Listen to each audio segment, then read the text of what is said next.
Welcome back to Fourth and Pain, the only football and pro wrestling show to be hosted by an NFL player with the weight loss champion. Redskins defensive end Adam Carriker is with me.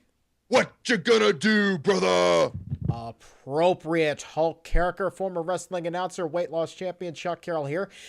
Is TNA, Adam, better with or without Hulk Hogan? I'm conflicted with my answer to this. I love TNA. I like it actually slightly a little bit better than WWE. But the problem is I view TNA as the graveyard where old wrestlers go to die or where WWE rejects go to find a job. For example, they've taken in Kevin Nash, Scott Hall, Scott Steiner, Eric Bischoff, who killed WCW, was running it for a little bit. In fact, Hogan wants him to run it now. I love me some Kurt Angle, gold medal winner, but I think the guy needs to be done with wrestling. They've taken in guys that were fired from WWE, such as Jeff Hardy, Mr. Anderson, whom I personally love, one of my favorite modern day wrestlers. They try to elevate guys that we don't even know who they are. Briscoe, Bischoff's kid, Doc and Nuxie, who were fired from WWE.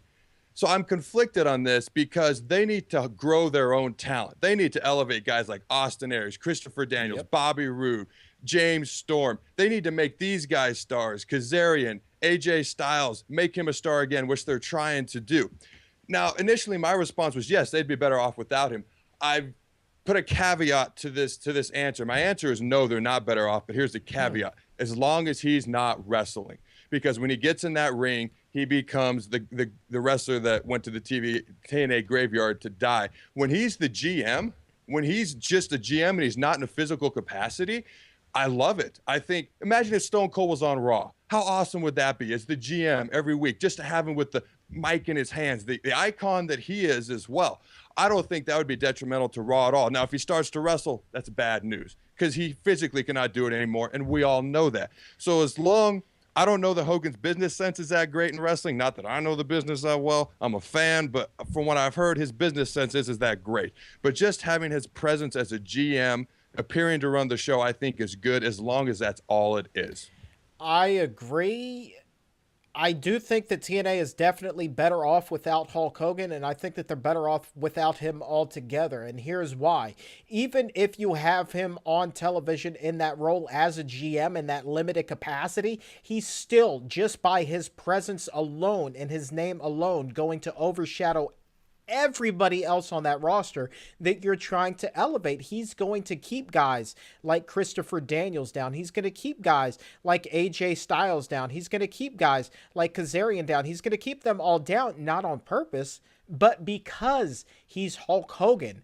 And in a company that does nothing but, it seems, recycle talent, you need to get rid of all of that old talent and build your own. And for that reason, TNA is better off without Hulk Hogan. I think his mere presence draws people in to watch it. I don't know that people will tune in to watch those other guys because the TNA mainstays, because they don't know who they are. See, but that's Hogan draws them in, and then they watch him, but he has to stay. I think an exception to this, by the way, is Sting. I think Sting needs to stay there. Don't get rid of Sting for one reason. He's the guy WWE can't have. He's the guy Vince McMahon's never worked with. Everyone knows that. To me, that makes Sting a draw, even though I'm not a fan of his modern-day Joker bit. He doesn't even wear the face paint anymore in Main Event Mafia. But, I mean, I agree with you. I just think what's going to draw them in to watch it without some sort of a name there to begin with? Well, he didn't exactly pack in the audience when he was there. Their ratings were flat. They're pretty much the same now as they were before his arrival. So take that for what it's worth. But let's transition here. Moving on. Tweet us your thoughts on that. TNA, better with or without Hulk Hogan? At Fourth and Pain. Let's spend the remaining 4 minutes in this segment talking about your favorite wrestler of all time. Adam, this past week I came across a very interesting article on WWE's website.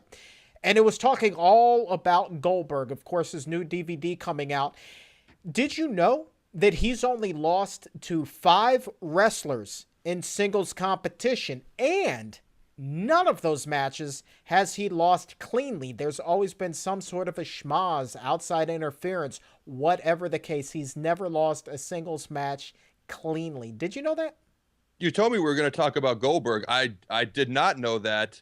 I'm not surprised. Like, you never saw him lose, and if you did, it was never a clean finish. That doesn't surprise me at all, as a matter of fact. Now, you being the Goldberg fan that you are, we've had him on the show, countless times. He's a friend of Fourth and Pain. Can you name the 5 guys who have beaten Goldberg in singles competition? Oh boy. All right. Yeah. Kevin Nash. His first loss was Kevin Nash. Everybody knows that. The cattle prod or whatever. Let's see. The only guy I think that ever beat him in WWE was Triple H when Evolution interfered in the Elimination Chamber match. That's 2. I actually just watched Scott Steiner and Goldberg on YouTube a couple weeks ago. I watched that match, so I know Scott Steiner beat him, and that was not clean at all. 3. And then I think he ended Bret Hart's career, didn't he? Yes, he did he sure not? did. And the thing I remember from that feud is Bret Hart wore like the metal plate, and then Goldberg went to spear him, and he dropped because he hit that metal plate that Bret Hart wore under his shirt. That's right. Bret Hart actually beat him on 3 different occasions, believe it or not. And I'm missing a guy. I can't think of the 5th.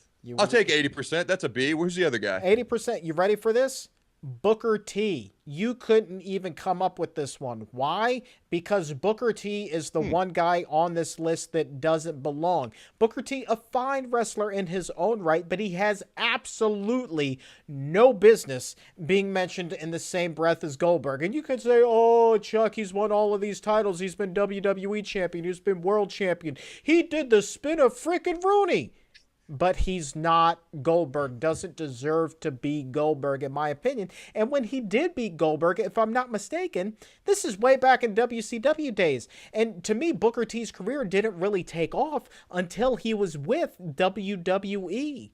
See, he had no business beating Goldberg. He should not be on this list. That, to me, goes back to that atrocious end of the WCW brand as we know it.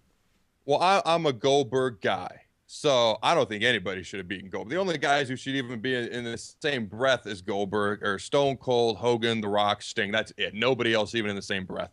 But I think you're hitting Booker T. You're just wiping away his five-time WCW championships. I don't know if he won one in WWE. I know you're going to use that against me, but he's a WWE Hall of Famer. I will say I was never a Booker T guy. He just never struck a chord with me. The bookend is the same thing as the rock bottom. Did nobody else notice that? But I mean, come on, give the guy some credit here. I mean, I was a fan of Harlem Heat. I know you don't like Stevie Ray, but I was a fan of Harlem Heat. Listen to me. I'm not saying, okay, that Booker T is not a fine wrestler. He is a absolutely phenomenal wrestler. You kind of are. He deserves to be in the Hall of Fame. But you know what? How is Goldberg's not in the Hall of Fame? So if he's in the Hall of Fame, how can he not be Goldberg? Here's the thing, man. Booker T is not Goldberg. He never will be. And you brought up this name earlier.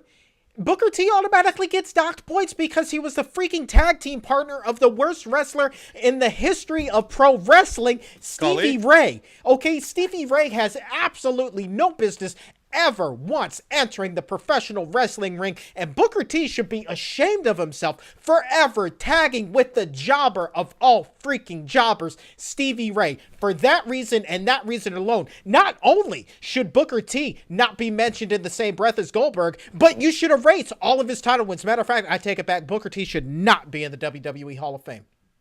Oh, man, I love it. First of all, Goldberg should be in the WWE Hall of Fame.